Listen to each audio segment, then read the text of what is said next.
This episode is brought to you by our friends at Brooks Blooms, your all-in-one landscaping solution. Brooks Bloom's three-step landscaping experience offers a seamless journey from design to construction and ongoing care, ensuring your outdoor space thrives year-round. Visit brooksblooms.com today to embark on your landscaping journey, where every step is a step towards a vibrant and beautiful outdoor entertaining space.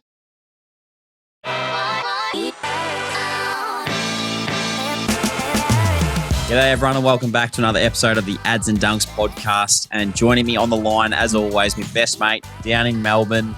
How you going, Adsy? Obviously back last week, mate. It's been a massive week for you. Yeah, I'm going well, firstly. And yeah, it has been a massive week. I mean, if I pull up as sore as I have pulled up after this game going forward, I probably don't have too many games left in me because, geez Louise, I do not miss feeling, this sore. But come to think of it, it's, as I said last week, it was my first basically form of match sim that I've done since the final. I mean, I obviously missed all of the preseason and then didn't play any games. So there's a reason being. But no, other than that, I'm going really well. How are you going? I'm good, thanks, mate. It's been it's sort of a quick turnaround for us because we've just played on Sunday night. So as we currently film this, it's Tuesday. So it's been pretty. We had yesterday off, and then today was a full day at the club. So been pretty quick turnaround. And yeah, other than that, mate, other than feeling sore myself, I'm feeling pretty good. Mum and Dad are up this week, so we get to spend a bit of time with them. So that's been nice too. That's great. Two of my my favourite humans in the world, Lise and Panda. So sending my love to them. Hey, I'm going to start this podcast off the way we normally finish, and I'm going to ask you a curly question because I did a Triple M interview the other day, and producer who obviously you answer the call from him and he talks here for a little bit. For the life of me, I've forgotten his name and I'm so sorry. But he said to me, he listens to all of our episodes. He watches the YouTube version and I just wanted to give him a shout out. And secondly, he wanted me to ask a curly question. My curly question to you, Joshy, is if one of your close mates, your close friends, has really bad BO and you met him though. So you meet this guy, he starts off with bad BO and as you've gotten closer, he continues to obviously have the bad BO.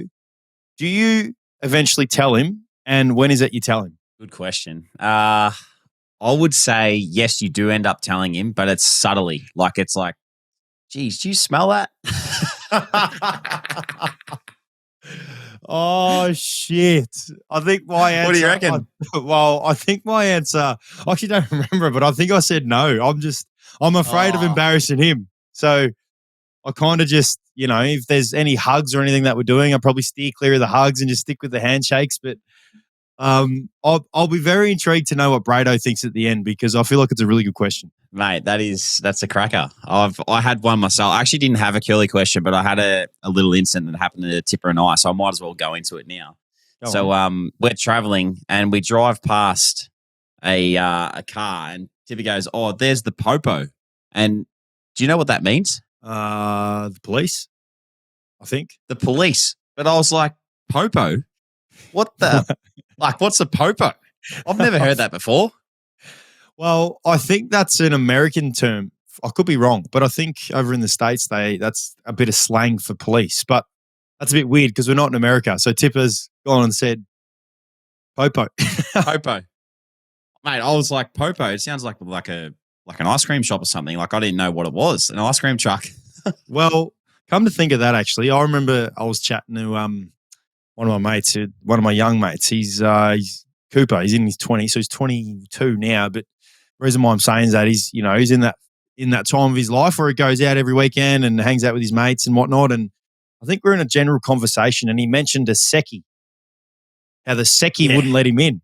And when he said that, I was like, maybe this is just showing my age and that I'm 32 and I'm just getting old. But he goes, secchi. And I'm thinking, what the heck's a secchi? And then he ended up telling me it's a security guard. So maybe it's just a sign of the age, mate. Mate, it's like all this stuff, all the young fellas are saying like Riz and whatever it is. And I don't know what else they say. What else do they say? Other words that they say. Aura. He's got aura. He's got aura. Like, what even is that? What is he good at something or something? Geez, I am really acting my age here, but how was your weekend anyway? Did you get up to anything exciting outside of the footy? Surely you did something fun. Did a few things over the last week. What do I do? I got written down here. We played golf yesterday, mate. Me, Dad, my brother Kaiser, and Lara's boyfriend Gus. So we played 2v2 best ball Ambrose. So it was me. We had put their names in a hat, drew them out. It ended up being me and Gus versus Dad and Kaiser. And that was really good fun. It was actually a sick day down at Manipi Golf Course yesterday. Lovely. Beautiful afternoon. We got the chocolates, so that was always a added bonus, mate. Seeing Dad swing the golf club was something else. He drained, mate. He drained one of the best putts I've ever seen. I don't even know how, on the first hole as well. Oh, I love that. How does his back go doing that? No, well, we saw Jimmy in the morning, so he got all loosened up.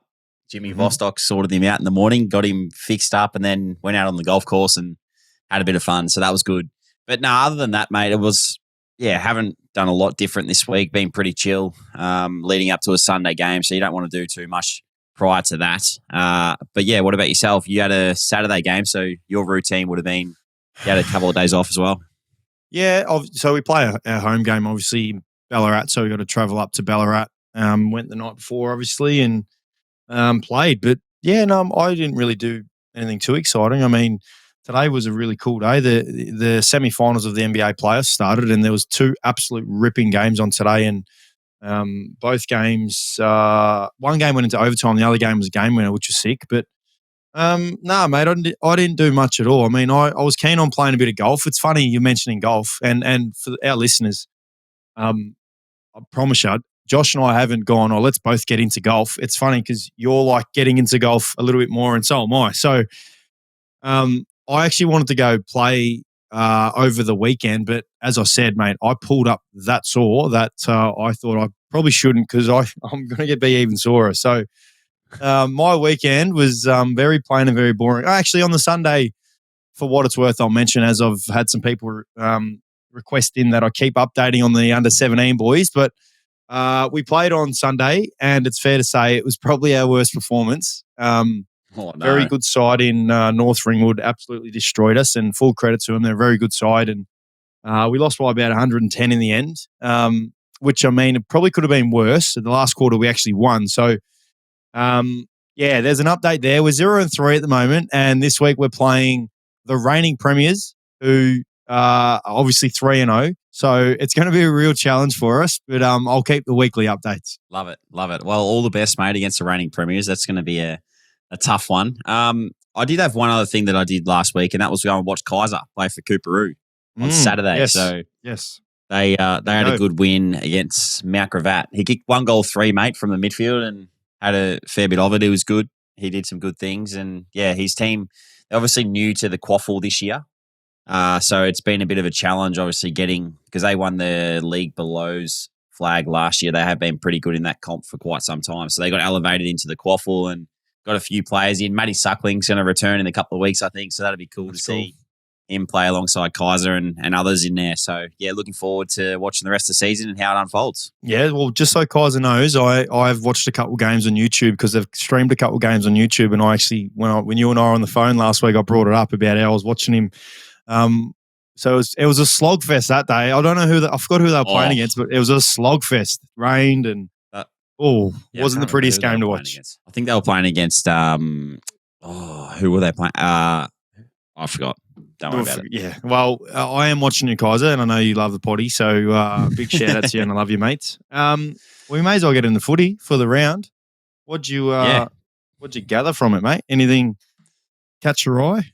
Oh, mate, other than you boys absolutely dominating and looking like you can really push for a flag this year, I felt like all the games were pretty good. The Geelong-Collingwood game was a really good watch on Saturday night. And then I watched a bit of the Sydney GWS game as well, and that was a cracking game.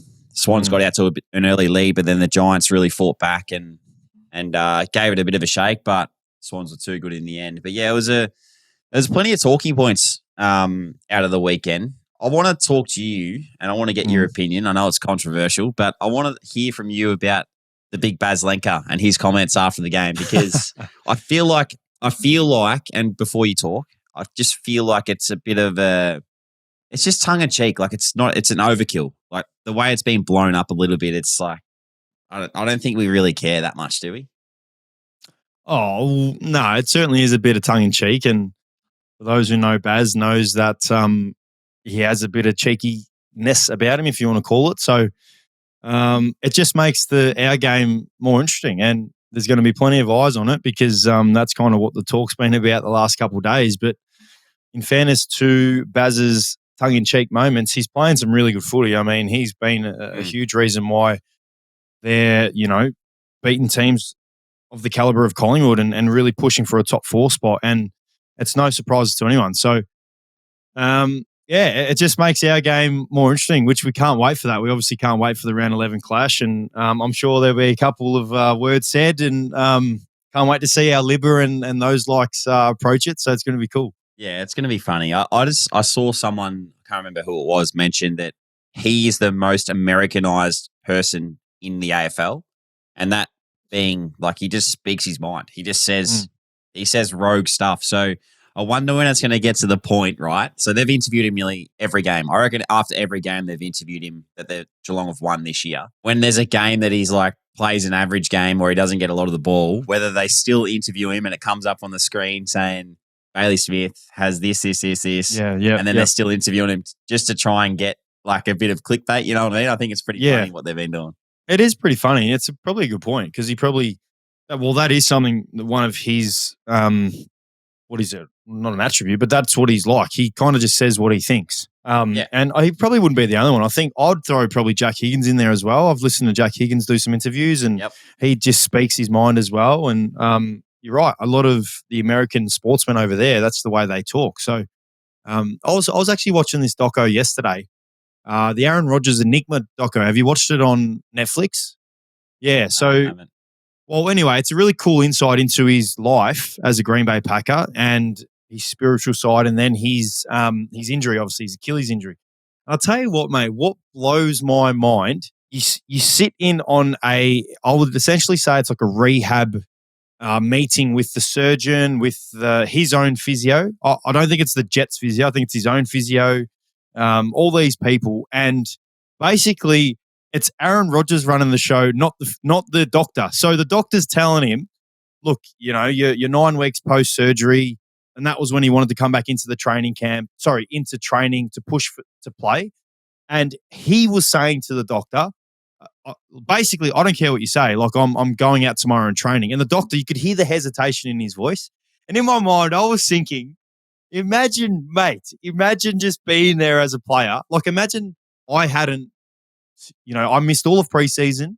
1 week prior to round 1, I'm sitting in a medical meeting with the coaches and whatnot, and being like to Bevo, to Chris Bell, to everyone, no, I don't care what you say. I'm playing tomorrow. Like, I'm good. I'm fine. I'm ready to go. Like, that's basically what he was doing. It just blows my mind that is a normal thing for the Americans over there. That blows my mind too, but it doesn't really surprise me because you know what kind of, I guess, industry and caliber of people that they are. Like, they just got that much cash. They just don't really care. They just say, oh, I'm ready to go. I'm ready to go. I know. And he also mentioned, so he has his own PR. So, you know how obviously, the Bulldogs, we've got Elliot and the media team. So the Jets obviously have their own. He's got his own. So like, he doesn't deal with the Jets PR. He deals with his own. So, mate, it's a whole new world, that world. But anyway, back into the footy talk. It's a good point that you make about Baz. He's very much, I reckon, seen like that. I wanted to talk about a couple standout performances from the weekend. And for me, I'm talking individuals, and I know we've got our voting. I reckon we keep getting reminded about how good certain individuals are.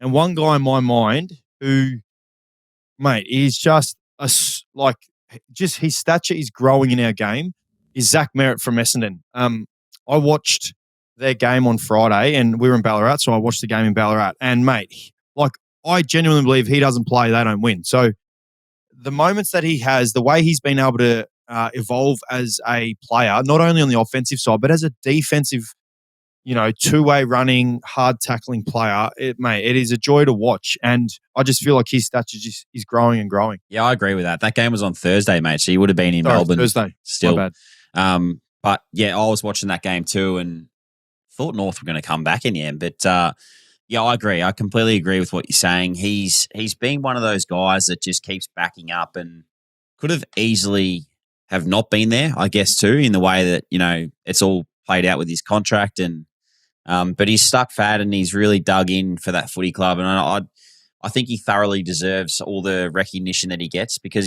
when you play against him, mate, he works very, very hard. Like he does a lot of things to try and help set up his teammates. That is without the ball and with the ball. So, yeah, I'm not surprised he's playing really good footy because he's been doing it for quite some time, but it's nice that he's getting some recognition now. Yeah, I certainly agree. And you're right, mate. When you come up against him, you know what you're going to get. And he makes their side so much better and have that edge about him. So, yeah, he was a joy to watch. I think another point I want to bring up, unless you got one, I don't want to keep interrupting, as I always do. As a Freo fan, I'm probably asking you.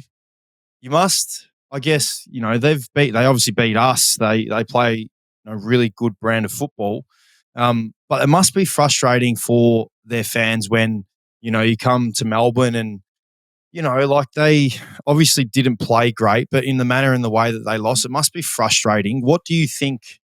What do you think is something that, because you would have been in that situation, right? You guys, I think back to last year where I always think back to that game against, who was it in Canberra? The Giants. When you guys got smoked. And your fans would have been thinking, what the heck's going on here? What would you be thinking if you're one of those Freo boys? One of the players? Yes, in that situation, because you could only imagine they would be as frustrated as ever as well. I know the feeling after that game. I reckon we talked about it on the podcast that week. Was I've never felt so low in terms of an on-field performance in my life. You feel a bit helpless in the fact that you can't go out there and give it another crack, and you sort of things aren't really happening based on a lot of different factors. And I know for a fact that inside their four walls, they would know exactly what's going on wrong, right, either way, how it's happening in the footy club. So as a fan, if I'm talking to the fans and I'm a Freo Dockers player, I'd be just saying, stick fat, because we know that our best is capable. We beat the Bulldogs, who clearly are one of the best teams in the competition right now, and our best footy is capable. So just let us go to work on all the little things, and we'll get back there soon, hopefully. So they're just going to keep backing up, mate. I think they got a really important game this week against Collingwood on Thursday night. So huge game. I'm sure they'll be up and about for that one. And I'll bet you any money they take it up to the Pies, mate. They're gonna want to bounce back big time and at home in front of their fans, and then we're going to want to showcase what they've learnt from that St Kilda one. But I wouldn't be too deterred by the result, because these kind of losses, they make teams. They make 100%. They make you better in the long run. So yeah, it is nice. It's not nice losing by that much on an away trip. And to St Kilda's credit, they played really good footy. But at the same time, I would be seeing it as a positive and knowing that that's not going to happen again, because they're going to want to make sure that it doesn't. So that was the answer I was kind of hoping for, because we're a positive duo on this podcast, and we want to give hope to all fans, and we've got some WA fans over there who listen. So that was the answer, because as I said, you've been in that situation, and they've beaten Adelaide, who can be a top 4 side. They've obviously beaten us, so you can probably see the frustrations. But yeah, I agree with you, mate. I feel like it's something where it can galvanise groups and they come up against oppositions, and no bigger challenge this week than against Collingwood. Yeah, because there's no doubt, right? And we don't like to say it, but when you win, yes, you learn. Obviously, you try to learn as much as you can, but there's still little things that slip through that you don't probably talk about as much as what you would when you lose, especially when you lose badly by 10 plus goals. They lost by 61 points. I'm looking at here.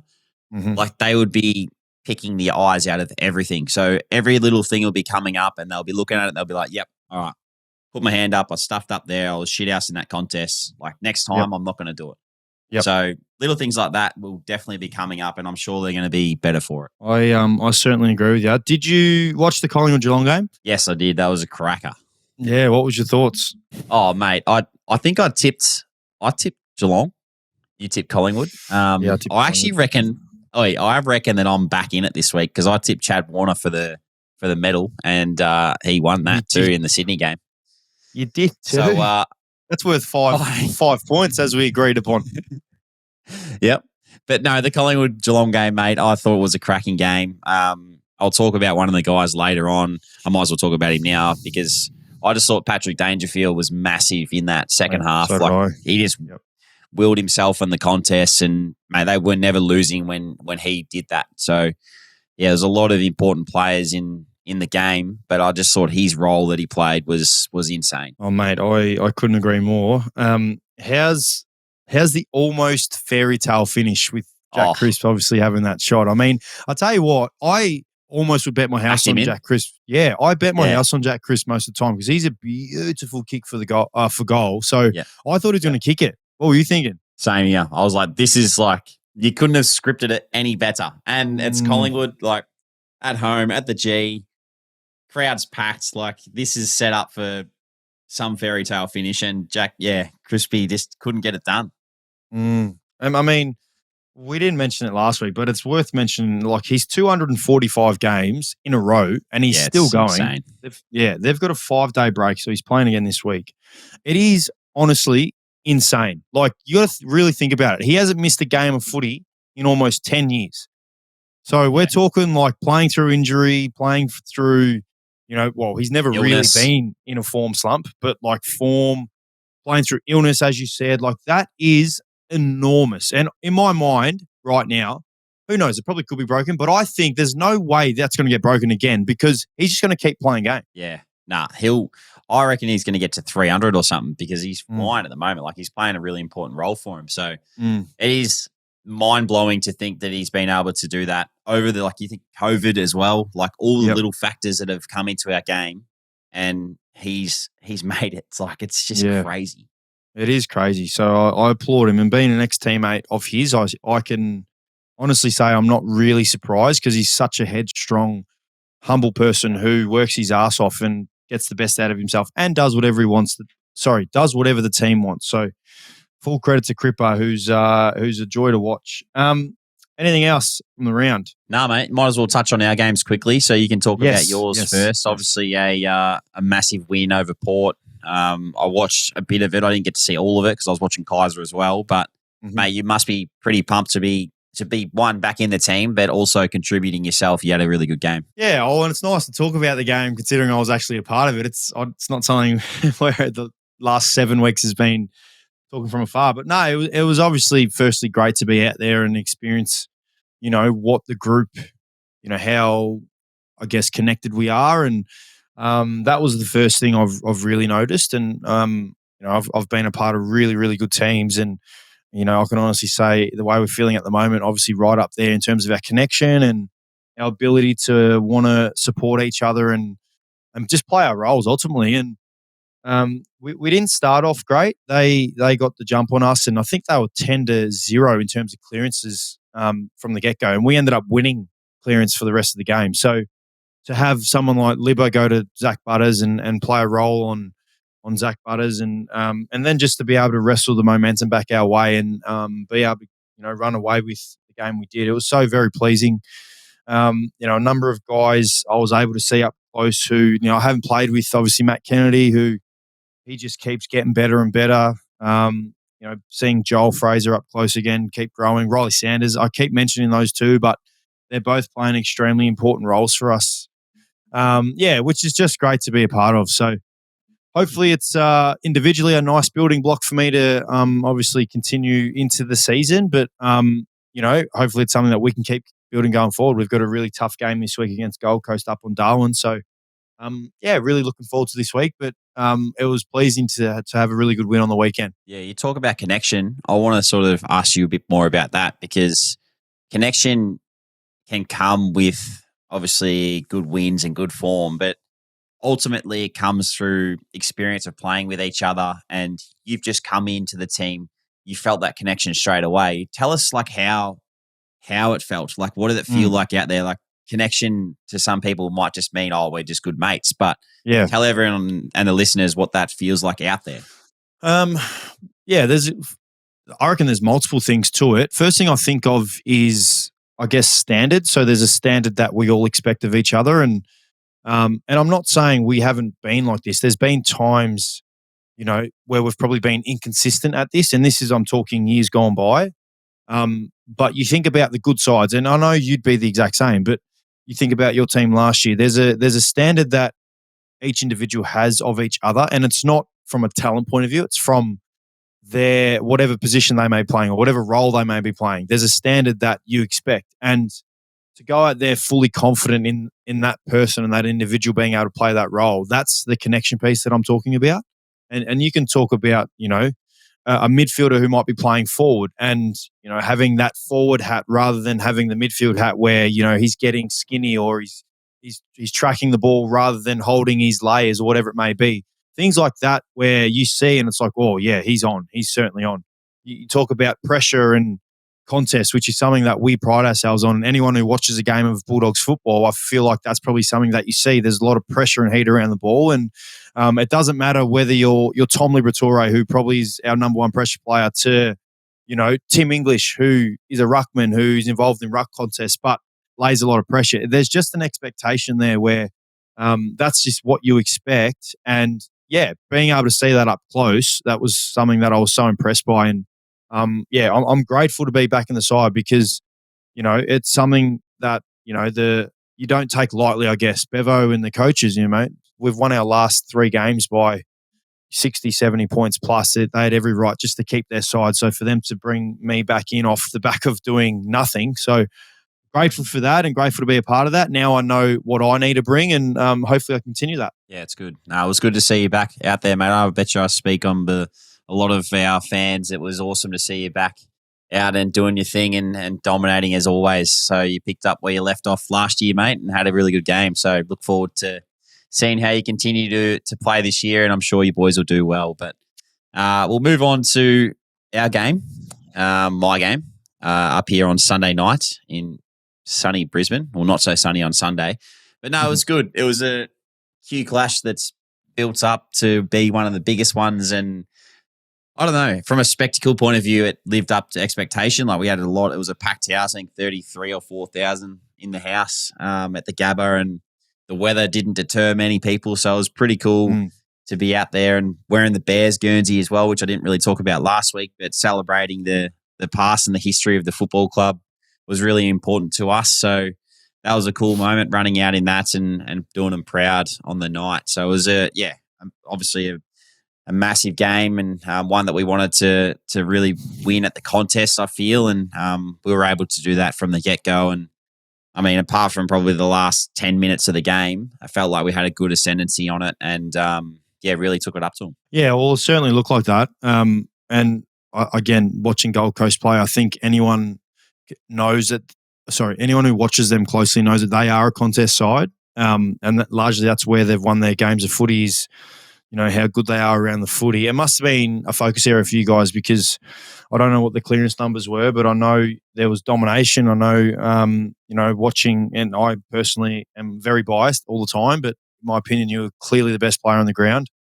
Credit to obviously Will and Levi. They were both outstanding. Charlie Cameron, I felt like was awesome as well.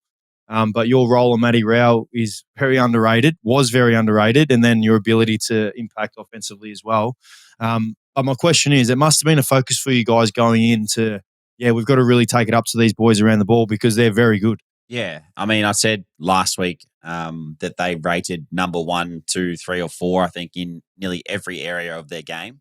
And so number 1 was in that contested ball area and the clearance area. So we knew going in that we'd have to try and nullify that for a start to be even a sniff at contributing to the outcome. So I felt like we were able to do that, and we've had probably a little bit of inconsistency in that area across the start of the season. So to be able to really put a 4-quarter performance out there on Sunday night was important for us, and gave us a lot of confidence that now we can sort of use into the future as well. So it was a massive win for us around the ball. And the funniest thing is, like everyone talks about contested ball, right? But contested ball, yes, it's a midfield stat that we use a lot, but it's everywhere all over the ground. So you can't just look at it and be like, oh, the midfield's losing because they're losing contested ball. But when the ball goes in our D50 and one of our backs wins it, that's a contested ball too. So there's so many elements to contested ball. And I just thought across the 3 lines, we were able to do that really well on the night. What about your own game? I mean, you're probably going to undersell it a bit, but, the commentators, if the commentators voted for the best player on the ground, they would have given it to you. And I feel like a large amount of people would have as well. you must be proud that you're able to nullify Matty Rao, who I've said, and I reckon you'll probably agree, he is top 5, contested ball player. Like his ability to win the inside ball and fight and get his hands free. I know there was a couple of times where, mate, you were holding on to the tackle for dear life and he just kept fighting the tackle, trying to get the ball out. I mean, he's so hard to tackle. Must be something that you're proud to be able to take on and then be able to play a really good role. Yeah, I mean, I've played with him a few times now in the Q clashes and we generally get lined up on each other, so it's a good battle. But like you said, he's one of the best at it in the competition, and to be able to nullify him was my role for the night and one that I wanted to try and do. I do that most weeks, as we always talk about. So to go to him and really, stick with him most of the night was awesome. So I was pretty happy with how it ended up playing out. But it's a credit to him because he's playing some really good football and still so young as well. So he's going to be hard to match up on in the future because he's going to be learning. Go back to what we said before. He's going to be learning from these experiences and being like, righto, next time I'll do this, next time I'll do that. He's a scary proposition to match up on in the future. I bet you any money. No, I agree. But again, I'll give you full credit, mate. It was a joy to watch. And as I said, you were the best player on the ground, in my opinion. So well done on your performance. Thanks, mate. We'll move on. Let's do our votes. We've got to do our Bloom and Dunkalore trophy. Let's do it. Do you want to start? I can start. Yep. Go. All right. So I'm going to go with one vote to Paddy Dangerfield. Talked about him earlier. I just thought he was incredible. Definitely got the Cats over the line in the end of that game. My 2 votes goes to Isaac Rankin. I think he had one of the best games, and a lot of people probably didn't watch that game, but I feel like the way he's been playing footy this year is very, very exciting. And if he can keep stacking up those types of games, they're going to be very hard to beat. My 3 votes, mate, goes to your game. Who do you think it is from your game? I reckon my 3 votes. I don't know if it's going to be the same. Tim English?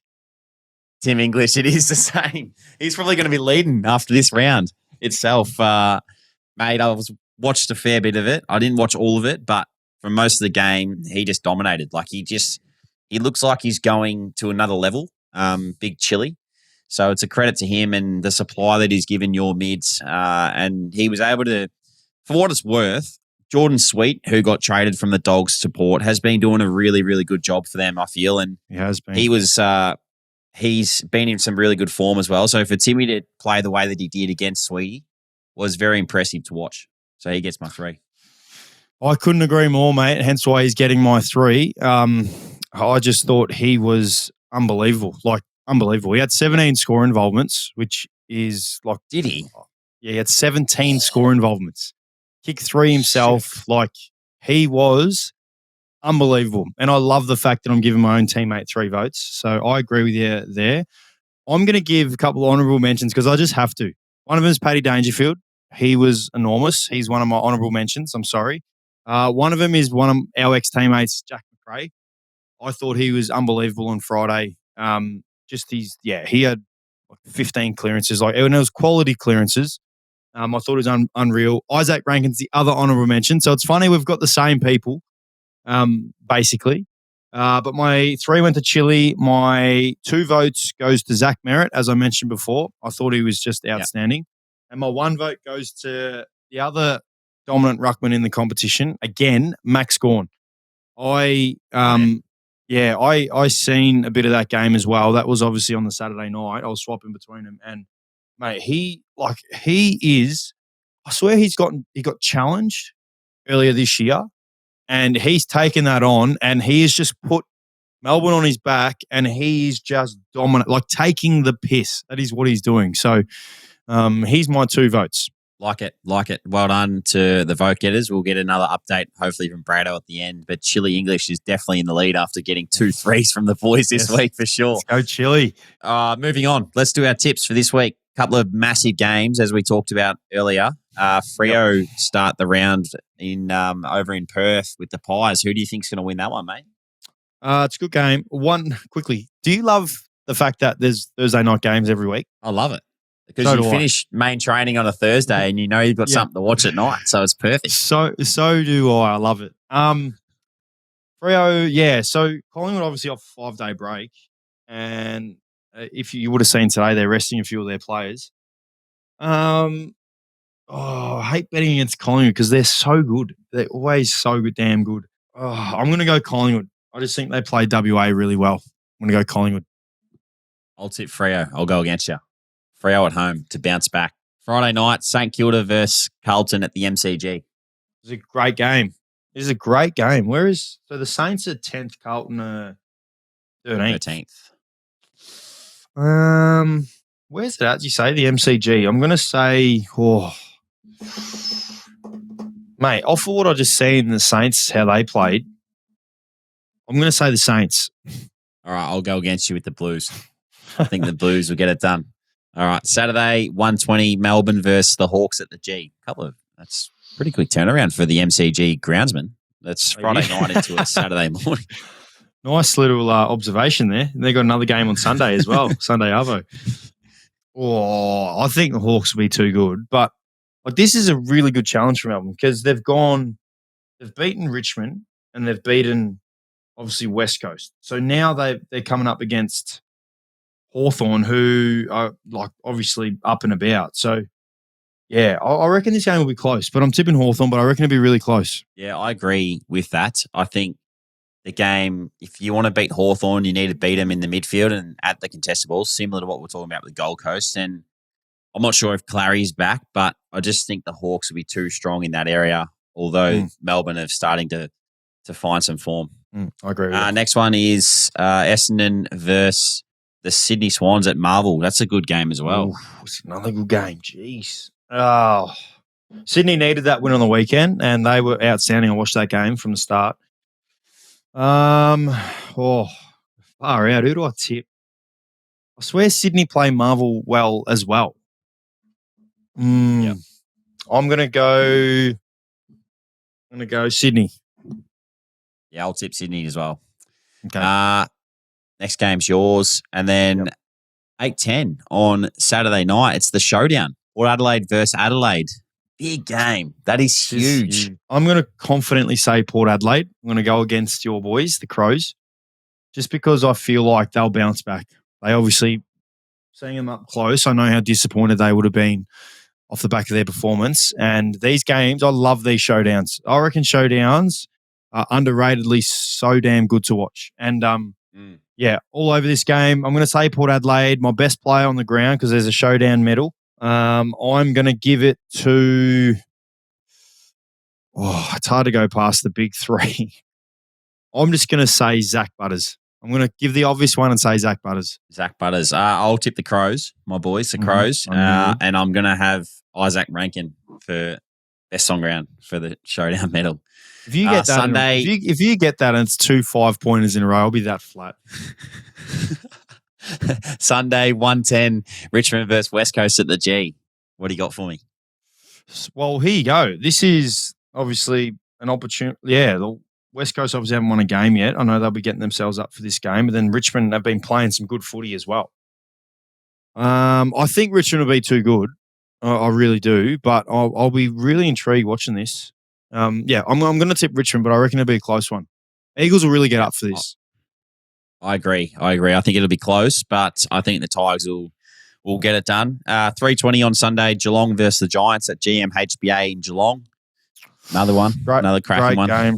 I'll just, at the moment, I think Geelong are hard to tip against. I'm going to go Geelong, especially down there. I agree. Geelong will be too good for the Giants. All right, let's move into our games. So you are 7:35 up in Darwin on Saturday night against the Suns. What did you learn from watching them against us this week that you reckon you're going to implement up there in Darwin? Oh, well, I certainly think they're a good contested ball side, as I've said.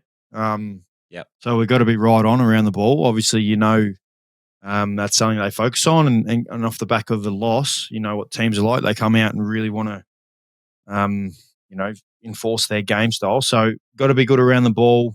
We know it's going to be obviously hot and wet up there because that's what the games are like up there. So, just hopefully we can beat them around the ball and defend really well as we've been defending. But really looking forward to this one, mate. We love coming up against teams that are playing some good footy. We love getting up to TIO because it's we've got a lot of supporters up there. There's a lot of Bulldogs fans up there, and I know that Tiwi Island, there's a lot of Bulldogs fans as well, and I know they'll come across and be able to watch us play, which is really exciting. We love getting up there, so looking forward to seeing all our fans up there, and I'm looking forward to the game. Yeah, I'm just looking here. Did you play? You played in that one in 2023 where you got beat. Oh, you didn't? I didn't play in that. No, I didn't, and we lost that game, and we started really well. That's Gold Coast Gold Coast have played there most years, so they know it really well. So it's going to be a really good challenge for us. But as I said, we're really looking forward to it. Do you know what the forecast is doing? Is it going to be hot and sweaty and?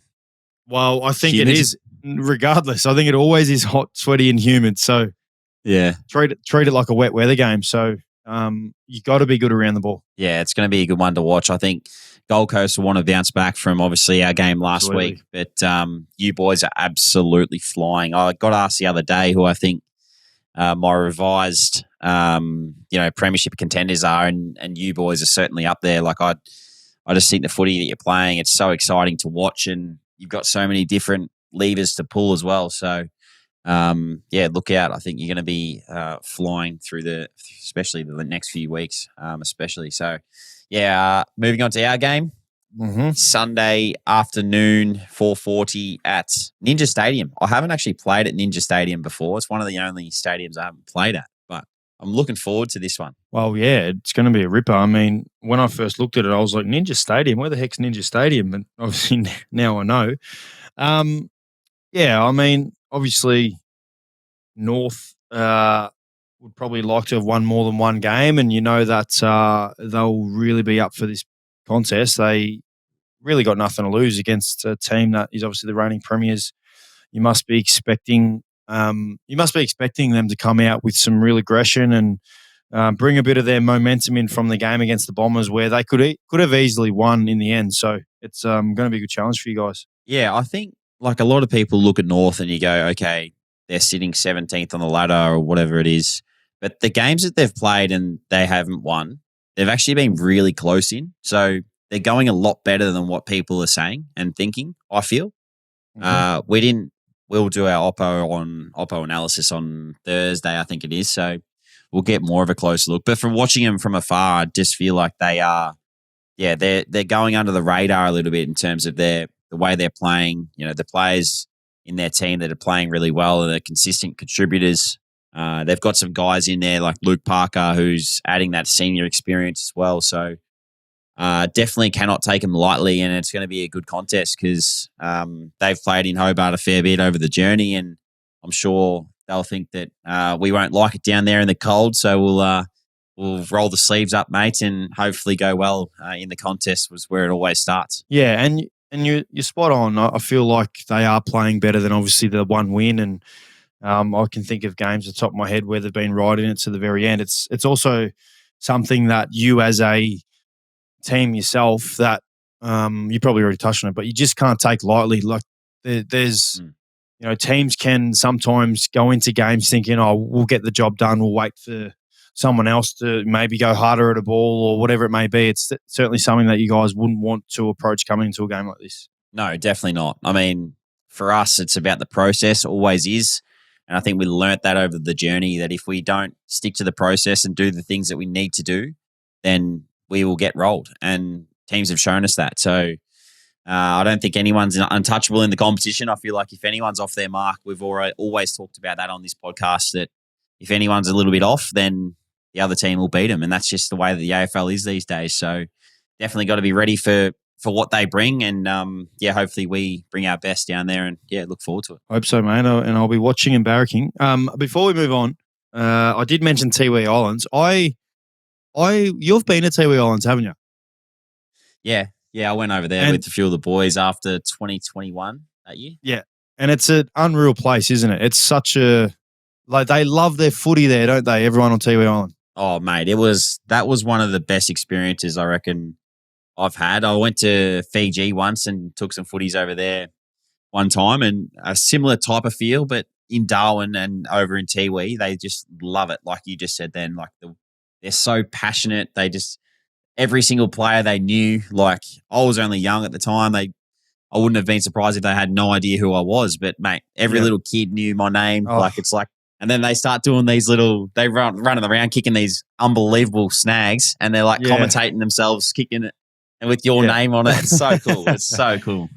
Yeah, it made me just think I'd love to, because obviously Sir Doug Nicholls' round is coming up, and I think it's next. I think it's round 10 and round 11, and we seen our Guernsey that we're going to wear, which is amazing. It got released today, I think, on the socials, which I cannot wait to put that on. We were able to train it today, but it made me think of, the fact that you went to Tiwi Islands, and it's a place that I'd just love to go. And the thought of going up to Darwin and playing up there, and seeing everyone there, it's such an exciting feeling. And you know how much of an impact as a footy club you have on, people in Darwin, but also the people who come across from obviously the Tiwi Island and their communities. It's a really exciting time to be up there. Yeah, it's such a special place, mate. I loved spending time up in Darwin. I've been there a few times, and only to Tiwi once though, so that was unbelievable. Lucky enough to know the Rioli boys and the Long boys, so had them look after us and get us over there. And obviously, when you know someone there, it's pretty cool. So they get to show you all the all the attractions and tourist things that you do. So cool. I loved it. Oh, that's cool, mate. One day I'll have to go with you again. Oh, well, me the first time, you again, which would be cool. That's it for the games. Moving on. Let's go into our Brooks Bloom of the Week, mate. We might as well do that. We missed it off the top, so we'll get into our Brooks Bloom of the Week. I'm looking forward to hearing yours. Hopefully you've brought something good this week. Mine's over in the American sports, and I have to say today's game winner, Aaron Gordon. Aaron Gordon's game winner against Oklahoma. That was incredible. They came back from, it might have been 16, 17 points down, and to do it in Oklahoma and hit that game winner, I thought was unreal. I love game winners. I feel like you think about, like, what excites you, like game winner, like, I don't know, what am I trying to ask you? Like a game-winning touchdown, a goal after the siren in the AFL, a game winner in the basketball. Like, what excites you the most? Because I'd almost say a game winner in the basketball is probably right up there. Yeah, it has to be. Like, I remember being in Golden State at Christmas time 2 years ago, and them hitting, I think it was Steph Curry hitting that three, that massive, like, over the top three over Derek White against the Celtics. And, mate, it just brought the absolute house down. It's so sick when you hit a game winner, or when the boys hit a game winner in the NBA. It's insane. Yeah, well, Aaron Gordon, that's my Brooks Bloom of the Week. What's yours, mate? I like it. I've gone a bit different again, because I did mention a few weeks ago how we got back into the trading card game, the NBA trading card game. Yep. So me and a few of the boys, Lockie, Moddy, and Zane Zakastowski, went to a place. We actually found a place near the Gabba. So literally around the corner from the Gabba is a card shop. So Rob from the local card shop is hooked us up with a few boxes. So we got a few boxes to break open, and got a few nice draws, mate. So we got a couple of rookie cards in that. So we were all. Do you have any there? Do you have any there to show us? It looks like you're looking at them, about to show us. I'll get them out of the cupboard. You keep talking while I'm doing this. Okay. Well, to all my listeners, our listeners, whilst I'm doing this by myself, I love you all. Thank you all so much for following mine and Josh's journey and being on the podcast. It's something that we both love doing. And then he's back. There you go, mate. I killed a bit of time. Back. What'd you do? What'd you say? I was just saying how much I love our listeners, mate. All right, here we are. Here's the cards. So you've already opened them, obviously.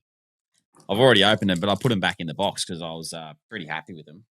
Mm-hmm. There you go. You can have a look. These are a couple of rookie tickets, mate. Jalen Green. Yep. The pod. Yep, the pod. He's a gun. Jordan Poole, Washington. That's 39 of 99. That's cool. I might do card breaks, mate. Jordan Poole. Rookie ticket. Poole. Yep. That one's actually gold, so that's a good one. Here's another one signed. Yep. That's cool as. 1 of 75.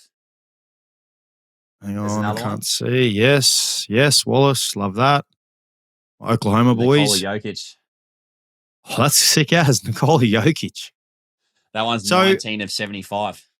So is there value in those cards? Yeah, definitely. they're all numbered, mate. So that's proper value.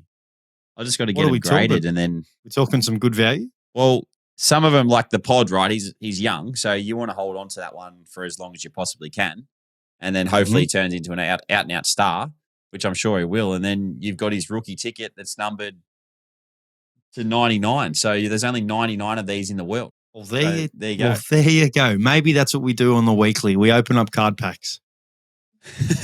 Maybe we should. I wonder if people like it. I reckon they would. I'll bring my Pokemon ones on. Because that's as big, if not bigger, than the NBA one. Oh, mate, the Pokemon is way bigger than NBA. Like, it is popping right now. So if you got any Pokemon cards, mate, bring them on next time.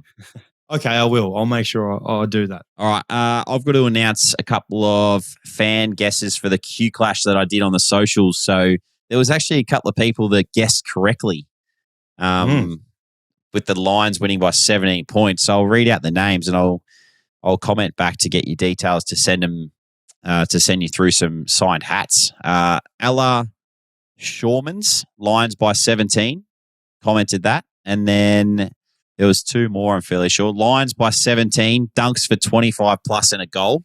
Nearly got there, but didn't kick a goal. But I'll still give that one to D Mallet _08. And then I think that was it. There was only two. There you go. So they were our winners of the giveaway this week, mate. But I did have one, actually, before we wrap up, or we'll get Brado on. I've got one question from the YouTube.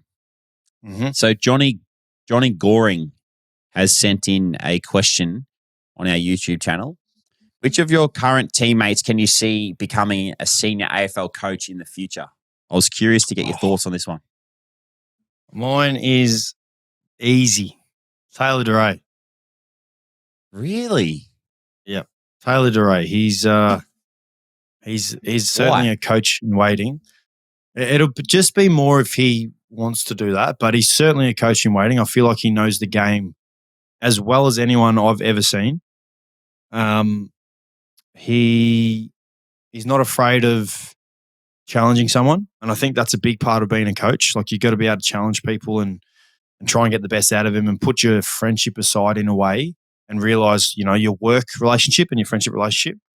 And then on the top of friendship side, he's a great person. So he's easy to get along with and he gets along with everyone and whatnot. So I reckon Doc would be the one I'm going to probably suggest from the Bulldogs. Don't mind it. I agree with what you're saying when you mention, having to challenge someone. I feel like our coaches, and you would probably be the same, that they build a really good relationship with you to then be able to challenge you at the same time. So Absolutely. There's a fine balance in obviously being mates with players, but also challenging. So it's a good answer. What about outside of your team? Is there anyone that you think could be an AFL coach in the future? Oh, well, Scott Pendlebury. I mean, I think that's an obvious one. Easy one. I would say I'd suggest the next teammate of mine, a really close mate of mine, Jeremy Howe. He's great. He sees the game as well as anybody, and he's the same. Like, I would almost put him in the same mold as what I just said about Doc. Like, everything I just said is the exact same. What about you? Yep. You give me one. You give me one of your teammates and someone outside. One of my teammates. Oh, I'm not really sure if any of them would be interested. I know a couple of us. Well, a few of us did the coaching course last year. It was myself, Logan Morris. A few of the younger boys did it, so I don't know if they're going to be coaches. I'm sure they wouldn't know what they're going to do post footy yet. But who would I pick out in the league? Like, who's like a Sam Mitchell like that would be coaching in the future? I think Scott Pendlebury is the easy answer because he's... Yeah, but I'm trying to think outside of him. What about like a Taylor Walker? Taylor Walker. Yeah. Could you see that? Know. It's hard. It's actually really hard to see. I feel like you don't really see it until such time as they say, I want to coach. You know what I mean? Zach Merritt. I mean, I like getting a good gauge on commentators who are ex-players, or you don't even have to be an ex-player, but like ex-players and the way they can articulate the game and talk about the game in-depthly and, bring up points that the regular commentators don't really see. And so a perfect example of that, the best commentator, in my opinion, who explains the game to the general person the best is Nathan Buckley. I feel like the way he can make someone like understand a play, understand what's happening, understand like how teams want to move the ball or defend or whatever it may be. He does it better than anybody, in my opinion. But I listened to Zach Merritt because he commentated the game on Friday night, I think it was, St Kilda Freo. And he was great. I thought he was awesome. I felt like, he was so like good with the audience. Like he was good with explaining what Freo were trying to do when they were trying to, score, what they weren't doing. He was explaining St Kilda and how they were really, dominating the game and what they were doing, like areas where the general person don't really see. So that's a long-winded answer, but like I like seeing that from players that come in. So that makes me think like Zach Merritt probably could be one. All right. Well, thanks everyone for tuning in again. We look forward to seeing you all next week. We're actually going to have a big guest next week and a big announcement as well. So make sure you tune in.